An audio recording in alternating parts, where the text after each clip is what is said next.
కార్మికులు, లక్షలాది మంది రైతులు సిరికల్చర్ మల్బరీ పంట మీద ఆధారపడి జీవిస్తున్న వీళ్ళందరికీ పూర్తిగా అన్యాయం చేయడం జరిగింది అధ్యక్ష.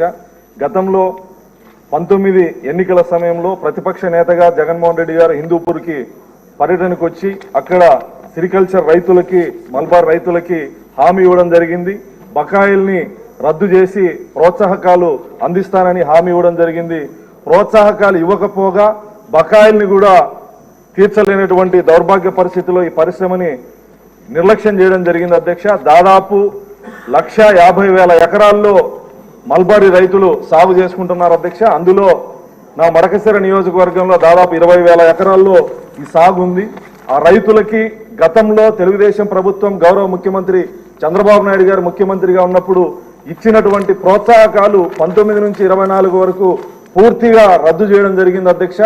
మళ్ళీ ఈ ప్రభుత్వం గౌరవ ముఖ్యమంత్రి చంద్రబాబు నాయుడు గారి ఆధ్వర్యంలో గతంలో మనం ఇచ్చిన ప్రోత్సాహకాలని మళ్ళీ తిరిగి ఇవ్వాలని ఈ సందర్భంగా గౌరవ మంత్రి గారిని విజ్ఞప్తి చేస్తూ, అదేవిధంగా షెడ్ల నిర్మాణానికి 4 లక్షల రూపాయలు ఖర్చు అయితే కేంద్ర ప్రభుత్వం రాయితీ, తర్వాత రాష్ట్ర ప్రభుత్వం రాయితీలు ఇవ్వాల్సినటువంటి రాష్ట్ర ప్రభుత్వం గతంలో ఇవ్వకపోగా రైతులు పూర్తిగా నష్టపోవడం జరిగింది అధ్యక్ష. అదేవిధంగా డ్రిప్ సౌకర్యం కావచ్చు, ఎరువులు కావచ్చు, ఇవన్నీ ఆ రైతులకు ఇవ్వకపోగా దాదాపు లక్షలాది మంది రైతులు ఇబ్బంది పడినటువంటి పరిస్థితి ఉంది అధ్యక్ష. అదేవిధంగా రీలర్లు అధ్యక్ష, దాదాపు ఎంతో మంది రీలర్లు ఈ పట్టు పరిశ్రమ మీద ఆధారపడి జీవిస్తున్నారు. దాదాపు వాళ్ళకు కూడా 10 కోట్లు బకాయిలు ఉన్నాయి అధ్యక్ష. పట్టుగూల నుంచి దారం తీసేందుకు రీలింగ్ యూనిట్లు అవసరం. అందుకోసం షెడ్డు నిర్మాణానికి 20 లక్షలు, యంత్రానికి 15 లక్షలు మంజూరు చేస్తే 75% రాయితీ ఇచ్చేవారు అధ్యక్ష. దీన్ని జగన్మోహన్ రెడ్డి ప్రభుత్వం పూర్తిగా ఎత్తివేయడం వల్ల రీలర్లు కూడా ఇబ్బంది పడుతున్నటువంటి పరిస్థితుల్లో మగ్గాల కార్మికుల్ని, పట్టు సాగు చేసేటువంటి రైతుల్ని, రీలర్లని ఆదుకోవాలని ఈ సందర్భంగా విజ్ఞప్తి చేస్తూ, గౌరవ ముఖ్యమంత్రి గారు మడకశిర నియోజకవర్గానికి పెన్షన్ కార్యక్రమానికి వచ్చినప్పుడు స్వతహాగా షెడ్లను పరిశీలించి, పంటను పరిశీలించి రైతులతో మాట్లాడడం జరిగింది, రీలర్లతో మాట్లాడడం జరిగింది. గతంలో ఏవైతే ప్రోత్సాహకాలు ఇచ్చేవాళ్ళమో ఖచ్చితంగా ఇస్తామని చెప్పి గౌరవ ముఖ్యమంత్రి గారు చెప్పడం జరిగింది అధ్యక్ష. అదేవిధంగా గౌరవ మంత్రి గారికి మీ ద్వారా విన్నవిస్తున్నాను అధ్యక్ష, మల్బారీ రైతుల్ని, మగ్గం నేసే కార్మికుల్ని, రీలర్లని ఆదుకోవాలని సందర్భంగా విజ్ఞప్తి చేస్తూ బకాయిలు ఉన్నటువంటి 60 కోట్లని రద్దు చేయాలని సందర్భంగా విజ్ఞప్తి చేస్తానని అధ్యక్ష. అదేవిధంగా మా నియోజకవర్గంలో ఒక్క రైతులు కూడా ఉన్నారు అధ్యక్ష. రాష్ట్రంలో ఎక్కడా కూడా ఒక్క పంట లేదు. గౌరవ ముఖ్యమంత్రి గారు మా దగ్గరికి వచ్చినప్పుడు ఆ రైతులతో మాట్లాడి హామీ ఇవ్వడం జరిగింది అధ్యక్ష. ఒక్క మార్కెట్ యార్డ్ ఏర్పాటు చేస్తామని, అదేవిధంగా ప్రాసెసింగ్ యూనిట్ కూడా ఏర్పాటు చేస్తామని హామీ ఇవ్వడం జరిగింది అధ్యక్ష. వీటిపైన గౌరవ మంత్రి గారు మీ ద్వారా సమాధానం చెప్పాలని విజ్ఞప్తి చేస్తున్నాను అధ్యక్ష. 2019-24 ఈ శాఖకు ఒక పైసా కూడా బడ్జెట్లో కేటాయించలేదు. అప్పటికున్నటువంటి బాకీలు కూడా తీర్చకపోవడం వల్ల పూర్తిగా ఈ శాఖ నిర్వీర్యమైంది అధ్యక్ష.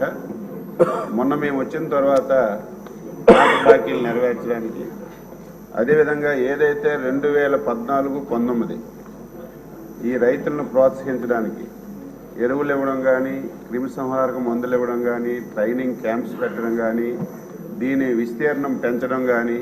ఎందుకంటున్నానంటే దీని విస్తీర్ణం ఎంత మనం పెంచగలిగితే అంత ఎక్కువగా రైతులకు ఉపయోగం జరుగుతుంది అధ్యక్ష. ఎందుకంటే ఇది రాయలసీమ ప్రాంతంలో ఉంది. ఎక్కడైతే వాటర్ సోర్స్ చాలా తక్కువగా ఉంటుందో ఆ ప్రాంతంలో ఈరోజు ఈ మల్బరీ కానీ, సిల్క్ కానీ పండిస్తున్నారు. నేను ఎవరైతే సభ్యులు మన రాజుగారు అడిగారో మళ్ళీ పాత విధానాలన్నీ అమలు చేస్తాం. ఏదైతే కేంద్ర ప్రభుత్వం MGNRGS ద్వారా మళ్ళీ షెడ్లలో మళ్ళీ సబ్సిడీ ఇచ్చి షెడ్లు కూడా కట్టిస్తాం. అదేవిధంగా ఈ బడ్జెట్లో దాదాపుగా 107.44 కోట్లు మొన్ననే బడ్జెట్లో కూడా పెట్టాం.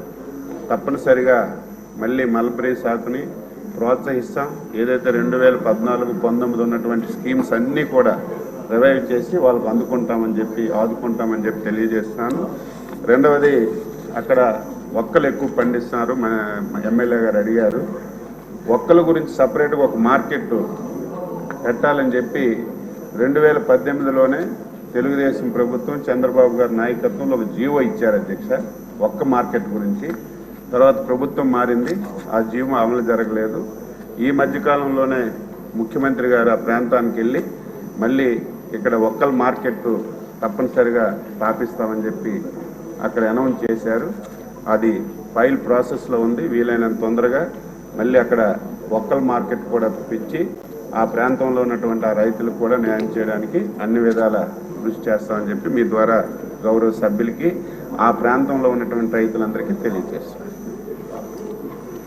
అందరికీ ఒక విషయం అండి, 12 గంటల తర్వాత మనకి 12 గంటల తర్వాత డిప్యూటీ స్పీకర్ అనౌన్స్మెంట్ చేయవలసి ఉంది. అంచేది మనందరం కలిసి 12 గంటల కల్లా ఇక్కడ ఉండాలి. అప్పటి వరకు బయటకు వెళ్ళి టీ తాగొద్దాం.